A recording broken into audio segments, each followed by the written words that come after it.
গত 16 বৎসরে সবচাইতে বেশি জুলুম নির্যাতন সহ্য করেছে ওলামায়ে কেরাম।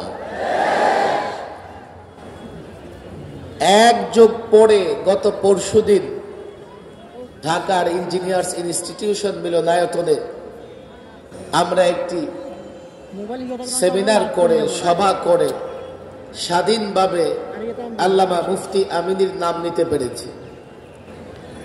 এর আগে 12টা বৎসর আল্লামা মুফতি আমিনীর নাম নেওয়াই ছিল অপরাধ। যেমন এখন এটা এই গত কয়েক বছর ধরে চলছে। মাওলানা মামুনুল হক সাহেবের নাম নিলে ফেসবুকে রিচ হয় না, আইডি বাতিল হয়ে যায়, আইডি বাতিল হয়ে যায়, লাইক পেজ পর্যন্ত বাতিল হয়ে যায়। আল্লামা মুফতি আমিন রাহিমাহুল্লাহ, যিনি ফেসিবাদের বিরুদ্ধে সর্বপ্রথম আওয়াজ উঠিয়েছিলেন, ফলে 21টা মাস তাকে গৃহবন্দী রাখা হয়েছিল। গৃহবন্দী অবস্থায় তাকে তিলে তিলে মৃত্যুর দিকে ঠেলে দেওয়া হয়েছিল। আমাদের চোখের সামনে এগুলো আমরা দেখেছি যে গৃহবন্দী অবস্থায় আল্লামা মুফতি আমিন রাহিমাহুল্লাহ কতটা কষ্ট সহ্য করেছেন। এমনকি ইন্তেকালের পূর্ব মুহূর্তে আমরা তাকে বিনা বাধায় হাসপাতালে নিতে পারি নাই। একজন আলেম কিছুক্ষণ পরে ইন্তেকাল করবে, তার বাসার সামনে পুলিশ দাঁড়িয়ে আছে, তাকে বের করতে দেওয়া হচ্ছে না। কতটা জুলুম করেছে আল্লামা মুফতি আমিন রাহিমাহুল্লাহর উপরে। এরপরে শাহবাগীদের জন্ম হলো, যারা শাহবাগে মাসব্যাপী অবস্থান করলো, তাদেরকে বীরের খেতাব দেওয়া হলো, তাদেরকে সেখানে বিরিয়ানি খাওয়ানো হতো। কিন্তু যখন শাহবাগে সে ব্লগাররা, সেই কুলাঙ্গাররা আল্লাহর পয়গম্বরকে নিয়ে কটূক্তি করলো, তো নবী প্রেমীরা গিয়ে শাপলা চত্বরে জমায়েত হলো। শাহবাগে মাসব্যাপী অবস্থান করতে পারলেও নবী প্রেমীরা একটি মাত্র রাত শাপলা চত্বরে অবস্থান করতে পারে নাই। লাইট নিভিয়ে, ক্যামেরা বন্ধ করে, মিডিয়া ব্যান করে 2.5 লক্ষ বুলেট নিক্ষেপ করে নবী প্রেমিকদের বুক জাজরা করে দেওয়া হয়েছিল।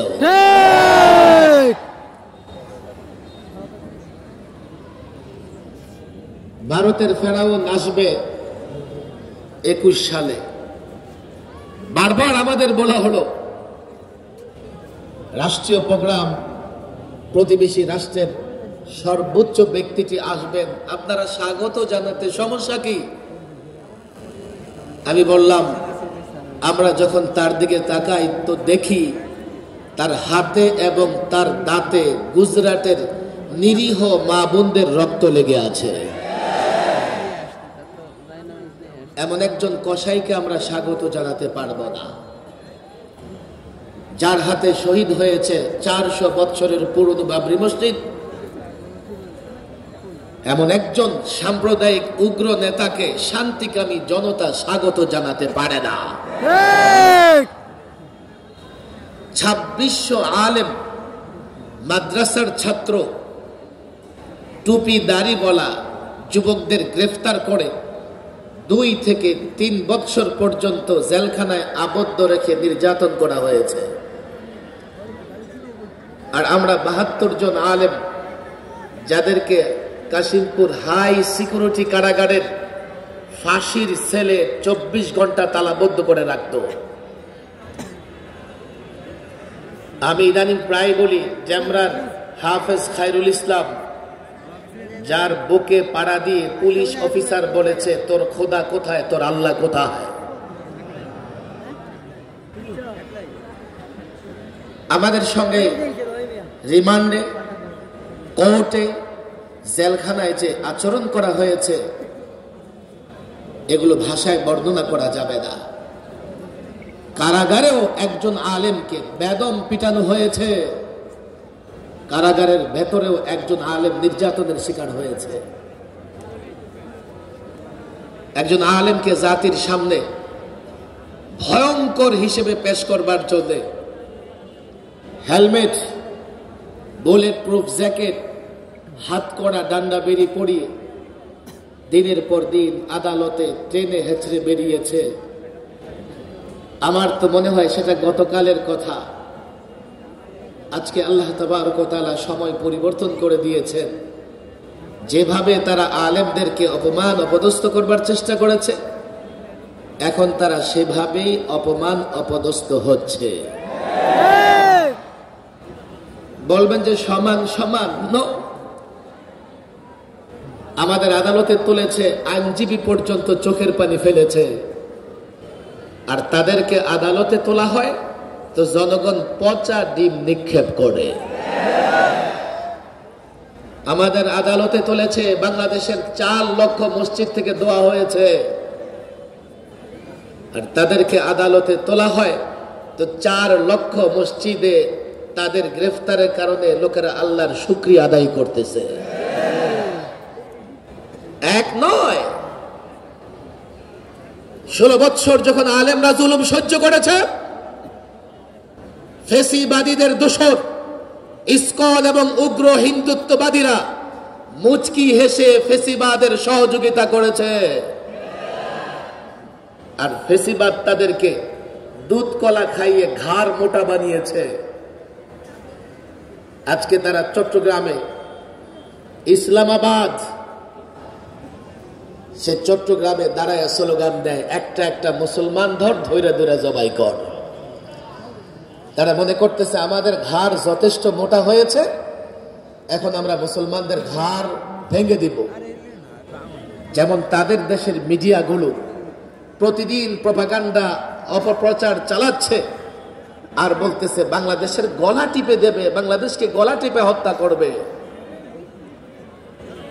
ফেসিবাদ যাদেরকে 16 বছর দুধ খোলা খাইয়ে পোষেছে, লালন পালন করেছে, ফেসিবাদ বিদায়ের পরে সর্বপ্রথম তারাই মাঠে নেমেছে ফেসিবাদকে ফিরিয়ে আনতে। ফেসিবাদকে ফিরিয়ে এনে তারা আবার আলেম ওলামাদের উপর টর্চার করতে চায়, জুলুম করতে চায়। 2 নম্বর কারণ, গত 16 বছরে বাংলাদেশে ইসলাম আক্রান্ত হয়েছে। তাহজিব, তামাদ্দুন, কৃষ্টি, কালচার, এগুলো আমরা সবাই জানি। জঙ্গিবাদের ক্যারেক্টার, বৈশিষ্ট্য, আলামত পত্রিকায় প্রকাশিত হয়েছে। কি? টাকনোর উপরে কাপড় পরলে জঙ্গিবাদ, সালাম দিলে জঙ্গিবাদ, সুবহানাল্লাহ, আলহামদুলিল্লাহ, জাযাকুমুল্লাহ বললে জঙ্গিবাদ। পত্রিকায় ইশতিহার দেওয়া হয়েছে, বিজ্ঞাপন দেওয়া হয়েছে যে এগুলো জঙ্গিবাদের আলামত। আর আমাদের সামনে নানা ইউনিভার্সিটির ছাত্ররা চোখের পানি ছেড়ে দিয়েছে। হুজুর, এতদিন অনেক কটূক্তি শুনেছি, ইয়ারকি শুনেছি, ভয় পাই নাই। সাথীদের ইয়ারকি সত্ত্বেও, তিরস্কার সত্ত্বেও দাড়ি রেখেছি, টাকনোর উপর প্যান্ট পরেছি, সালাম দিয়েছি, সুবহানাল্লাহ, আলহামদুলিল্লাহ বলেছি। এখন তো ভয় কাজ করতেছে, না জানি আমাদেরকে জঙ্গি হিসেবে ধরে গ্রেফতার করে জেলে ভরে দেয় কিনা। হয়েছেও তাই।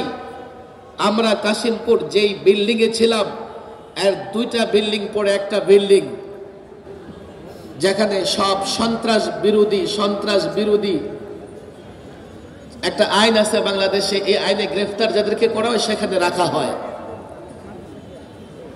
তাদেরকে গ্রেফতার করা হয়েছে নানা অজুহাতে। হাজারীবাগের হেফজুখানার ছাত্র, বয়স কত হবে, 16, তাকেও গ্রেফতার করে সেখানে 24 ঘন্টা আটকে রাখা হতো। কেন? সে নাকি জঙ্গিবাদের সঙ্গে জড়িত। জঙ্গিবাদ কি জিনিস? ফেসবুকে জিহাদের পোস্টে সে লাইক দিয়েছে, জিহাদের পোস্ট সে শেয়ার করেছে।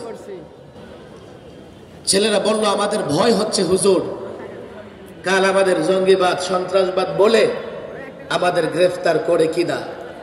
এমন একটা পরিবেশ তৈরি করেছিল, টুপি দাড়ি নিয়ে সাহস বুকে রেখে চলবে। ঢাকা ইউনিভার্সিটিতে এই সিচুয়েশন ছিল না। গত 16 বছরে ইসলাম কিভাবে ক্ষতিগ্রস্ত হয়েছে, ইসলামিক কৃষ্টি, কালচার, তাহাজিব, তামাদ্দুন কেন ক্ষতিগ্রস্ত হয়েছে, কিভাবে ফেসিবাদ ক্ষতিগ্রস্ত করেছে, আমরা যদি না বুঝি আর যে আইন বা যে বিধান, যে নিয়মের মধ্যে তারা এগুলো করেছে, সে নিয়ম, সে বিধান, সে আইন বাতিল করতে না পারি, ফেসিবাদ চলে গেলেও ইসলামপন্থীরা মাথা উঁচু করে দাঁড়াতে পারবে না। 11তে সংবিধান সংশোধন করা হয়েছে, দায়িত্ব দিয়েছে এক মালউনকে। 90% মুসলমানদের দেশে একজন মালউনকে দায়িত্ব দিয়েছে সংবিধান সংশোধন কমিটির চেয়ারম্যান হিসেবে। এরপরে বন্দুক রেখেছে আদালতের কাঁধে। 3টা বড় ধরনের মারাত্মক ধরনের ভুল এবং কুফরি কাজ করেছে। 32 বছর বাংলাদেশের সংবিধানে বিসমিল্লাহির রহমানির রহিম ছিল, এটাকে আউট অফ সংবিধান করে ফেলেছে। তার অনুবাদ নিয়ে এসেছে, সেটা ভুল। 32 বছর বাংলাদেশের সংবিধানে আল্লাহর উপর আস্থা বিশ্বাসের কথা ছিল মূল নীতিতে, তাও সেটাকে তুলে দিয়েছে, সেটাকে বাদ দিয়ে দিয়েছে। তাদের পছন্দ হয়েছে কি সেকুলারিজম, ধর্ম নিরপেক্ষতাবাদ। আবার তারা জাতির সঙ্গে ধোঁকা, প্রতারণা, তামাশা করেছে। সেকুলারিজমের ব্যাখ্যা তারা দাঁড় করিয়েছে। পার্লামেন্টে সেকুলারিজমের ব্যাখ্যা দিয়েছে কি, আমার ধর্ম আমি, আপনার ধর্ম আপনি পালন করবেন, এটাই সেকুলারিজম। তাদের নেতা নেত্রী পার্লামেন্টে ব্যাখ্যা দিয়েছে, তো তাদের দলের নেতা কর্মীরা একেবারে মসজিদে, মাহফিলে পর্যন্ত দাঁড়িয়ে দাঁড়িয়ে সেই ব্যাখ্যা অনুসরণ করতেছে, সেই ব্যাখ্যা দিয়ে বেড়াচ্ছে। আবার দলিল দিতেছে কোত্থেকে, লাকুম দীনুকুম ওয়ালিয়া দীন, বুখারী শরীফের হাদিস। আমি জানি না এই প্রজন্ম তাদের এই বক্তৃতা শুনেছে কিনা, আমি তো একাধিকবার শুনেছি। আবার তারা বলে কি, তাহাজ্জুদ পড়ে, সকালবেলায় কোরআন শরীফ না পড়ে জায়নামাজ থেকে উঠে না।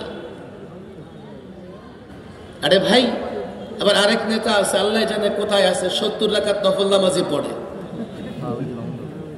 আবার ছেলেরাও কম না, মোরগ মুরগি যেমনে আদার খায়